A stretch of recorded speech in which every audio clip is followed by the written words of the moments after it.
Wanneer ons in die Bybel lees van Habakuk, moet jy altyd onthou in daardie tydsvakke wat hy geleef het, daardie era wat hy ingeleef het, was landbou en visserye, was seker die twee grootste, belangrikste sektore, ekonomiese sektore, in daai omgewing gewees.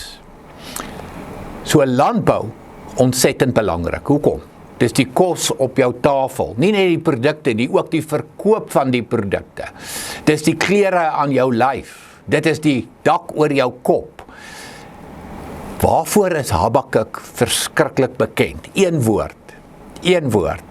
Daar's soveel mooi, pragtige liedere al daaroor geskryf. Die woord nogtans. Nogtans sal ek in die Here jubel, sê Habakuk. En na aanleiding waarvan sê hy hierdie woorde? Na wat sê hy hierdie woorde? Kom ek herinner jou 'n bietjie. Daar's geen vye aan die vyebome nie. Daar's geen druiwe aan die wingerde nie. Die olyfoes het totaal misluk. Die lande dra geen oes nie. Geen klein vee in die kampe nie. En die beeskrale sonder beeste wees. So hoor die hele landbousektor, Habakuk sy hele lewe wat eintlik in mekaar stort, in duie stort. En dan kom die woord, nogtans sal ek in die Here jubel. Hoekom? Habakuk, dis nie sy eerste droogte wat hy deurgaan nie.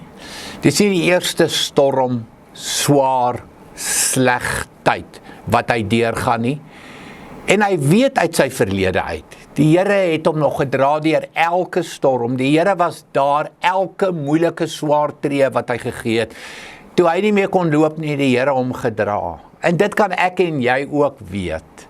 Kom ons maak die woord nogtans deel van ons woordeskat.